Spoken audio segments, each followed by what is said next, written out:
Hello everyone, welcome to CUET mock test series brought to you by Toppscholars, the smart learning app. Today we are going to see the mock test analysis for physics. Okay, so let's start with the mock test analysis for physics. Question number 21. So over here we have a molecule of a substance has permanent electric dipole moment equal to 10 raised to minus 29 coulomb meter. Okay. A mole of this substance is polarized at low temperature by applying a strong electrostatic field, okay, of magnitude 10 raised to 6 volt per meter. The direction of the field is suddenly changed by 60 degree, okay. Find the heat released by the substance in aligning its dipoles along the new direction of the field, okay. For simplicity, assume 100% polarization of the sample. Okay. So over here, what we have is a molecule of a substance has a permanent electric dipole moment equal to 10 raised to minus 29. A mole of this substance is polarized. So we have taken 1 mole of this substance, okay, and it is polarized by applying what? A strong electrostatic field, and its magnitude is 10 raised to 6 volt per meter. The direction of the field is suddenly changed by 60 degree. Okay. Find the heat released by the substance in aligning its dipole along the new direction of the field. Okay. For simplicity, we have to assume that 100% polarization of the sample takes place. Now, the options are 9.0 joules, 7.0, 5.0 and then 3.0. Okay, so how much heat is released in this process? So, answer to this is very simple. First of all, what is given? So, this is given to us electric dipole moment, okay, of single molecule is given, okay. Let's call it P dash equal to 10 raised to minus 29, okay, coulomb meter. Now, over here, what we want is the electric dipole moment for 1 mole of the substance. Now, in 1 mole, we have 6.023 into 10 raised to 23 molecules, okay. So, this number into 10 raised to minus 29 will be the total electric dipole moment for 1 mole of the substance, okay. So, this is the total electric dipole moment. Now, electric field is also given 10 raised to 6 and the angle is also given, that is 60 degree, okay. Now, when the direction of the electric field is suddenly changed, okay, when we change the direction of the field a little bit, then potential energy stored in the dipole is U of 60 degree, okay. So, this is the potential energy stored, okay, U of 60 degree, okay. Initially the dipole was aligned in the direction of the field, but now it is not aligned exactly, okay. Now, the electric field is making certain angle with the direction of the electric field, okay. So, therefore, now the potential energy will be changed and it is this much, okay. Now, when the dipole is aligned in the direction of the electric field, the new potential energy stored in the dipole is U 0 degree, because when it is aligned in the direction of the field, then the angle between the electric field and the dipole moment is 0 degree. So, therefore, it is going to be U of 0 degree. Okay, now what we want to find out is heat released. Okay, so the decrease in potential energy is seen as the released heat. So when this dipole aligns itself in the direction of the field from 60 degree to the 0 degree, then the change in the potential energy or the decrease is seen as the heat that is released.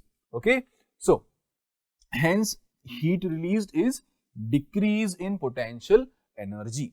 So, delta U is U of 0 degree minus U of 60 degree. Okay. So, for this there is a simple formula, okay, and that is this one.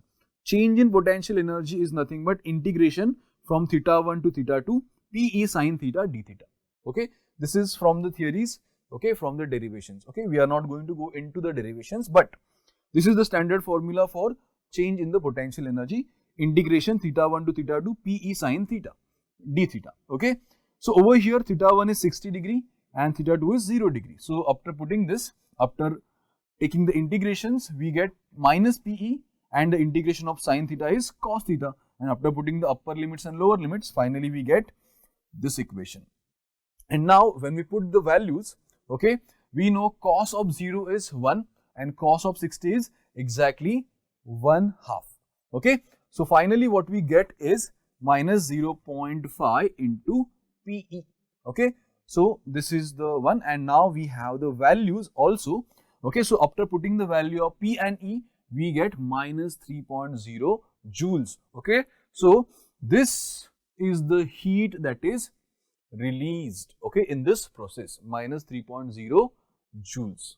Okay, so the correct answer over here is going to be 3.0 joules. Okay, so let's look at the next question now. Question number 22. Okay, when a radioactive atom emits dash dash, the original atom's atomic number decreases by 2, okay, and its mass number decreases by 4.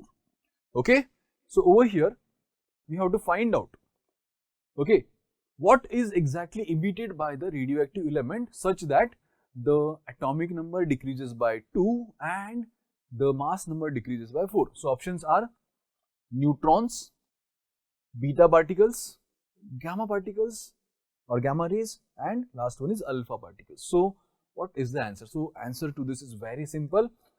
Alpha particle is nothing but the nucleus of helium. Helium has 2 protons and 2 neutrons in its nucleus, isn't it?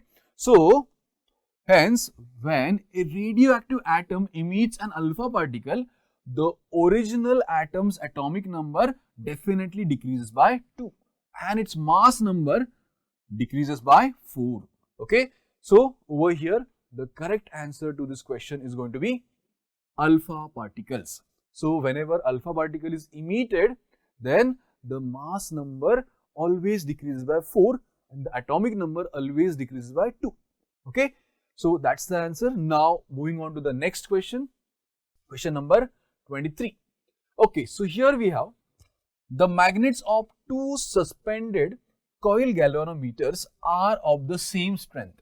So we have got 2 coil galvanometers and they have magnets, okay, of same strength, so that they produce identical uniform magnetic fields in the region of the coils. Okay, the number of turns in both galvanometers is the same. Okay, number of turns in the both galvanometer is the same. The coil of first one is in the shape of the square of side A. Okay, so over here the coil of the first one is how it is in the shape of a square of side A, and that of the second one is circular of radius A upon root pi. When the same current is passed through the coils, the ratio of the torque experienced by the first coil to that experienced by the second one is what? So we have to find out what is it.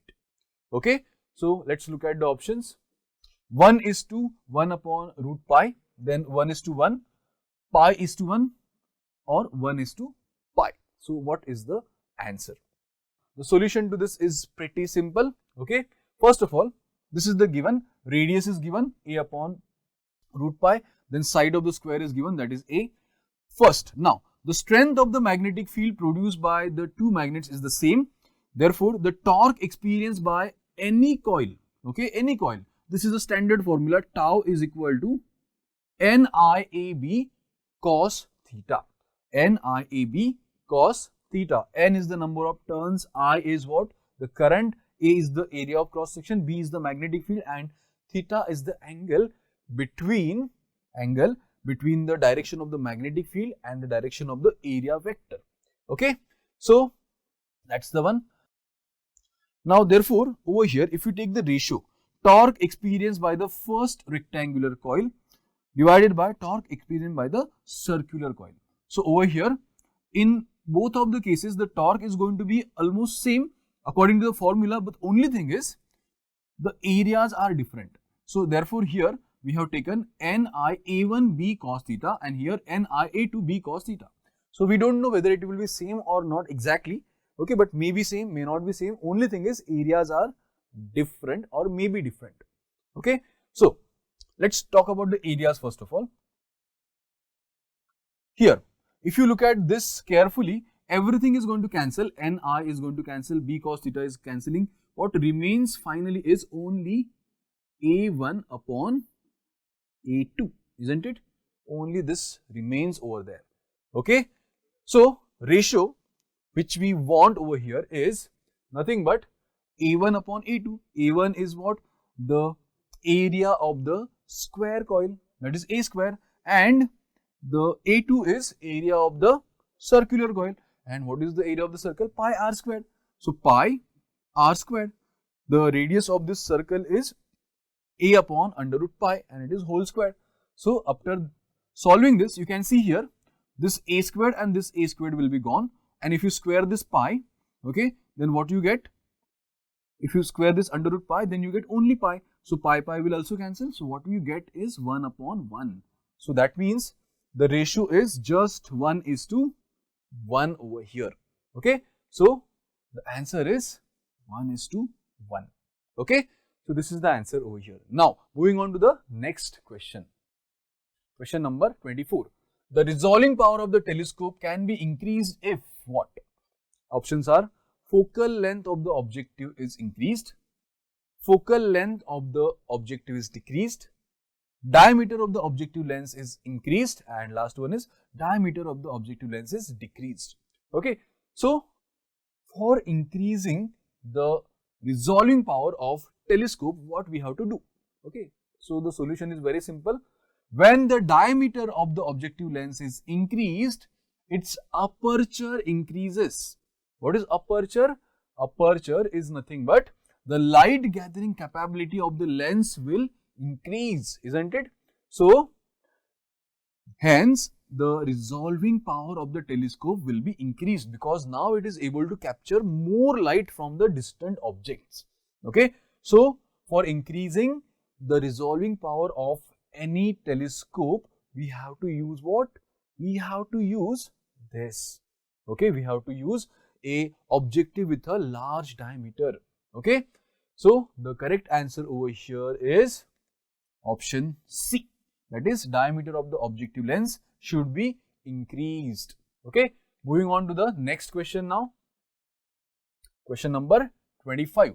So over here, a horizontal electric field, okay, E equal to mg upon q, the value is given, exists in space such as shown in figure, okay, and a mass m is attached at the end of the light rod. If mass m is released from the position shown in the figure, okay, find the angular velocity of the rod when it passes through the bottommost position, okay.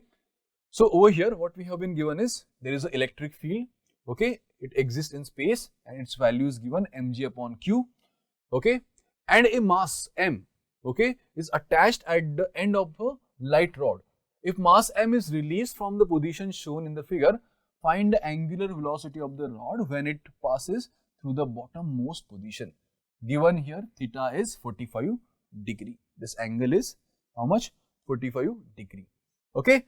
So over here some situation is given. First thing, if you see here, okay, this mass also has got some charge. So there will be some force in this direction. There will be tension force in this direction. Length is L, mg is downwards over here, okay.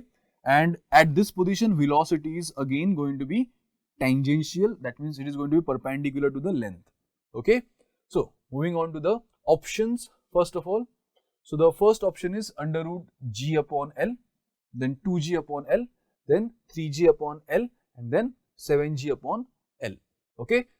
So let's look at the solution for this. This is the diagram again.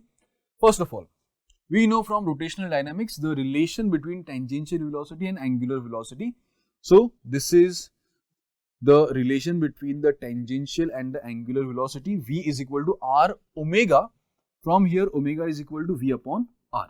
That's the standard formula, okay. Now According to the work energy theorem, the net work done by all forces acting on the body is equal to the total change in kinetic energy. Okay, according to the work energy theorem, the net work done by all forces acting on a body is equal to total change in kinetic energy. Now here, if you look at this, when this is released from here, definitely lots of forces are going to do work on this. So that work done will be stored as the potential or the kinetic energy of the system. Okay, so because of the work done on this object, on this mass, definitely kinetic energy will be increased. So what we have to do is we have to find out the work done in moving this from here to over here. Okay, what is the total work done? So that will be equal to the change in kinetic energy, and from there we can actually find out the angular velocity also. Okay, now, so over here these are the all forces. First, work done by tension force, work done by mg, that is weight, and work done by QE, that is electric force. All this is equal to change in kinetic energy. Okay, now first thing is this is 0 because tension force is going to be upwards, so there it is not going to do any work in this direction. Okay, now mg, work done by mg is this much. After solving for this mathematically, we get mgl 1 minus cos theta. Same here, work done by the electric force is QEL sin theta, and it is all equal to 1/2 mv squared. Okay, so but we know E is equal to mg upon q. Now if you put it here, what we get is mgl here. Okay, and finally dividing by m and multiplying by 2 on both of the sides. Okay, dividing by m and multiplying by 2. So what you get over here is, see here, if you divide by m over here and multiply by 2 here also, then what we get is this. Okay, so m will be cancelled, okay, on all sides. Okay, here m will be cancelled on all sides, and this 2 here will be cancelled, and 2 here will be multiplied inside, isn't it? So we get 2gl 1 minus cos 45 because angle is given, and here 2gl sin 45. It is equal to v squared. Okay, and then v squared will be equal to 2gl is common, and what we get here is 1 minus 1 upon root 2 because cos 45 is 1 upon root 2, and then same here sin 45 is also 1 upon root 2.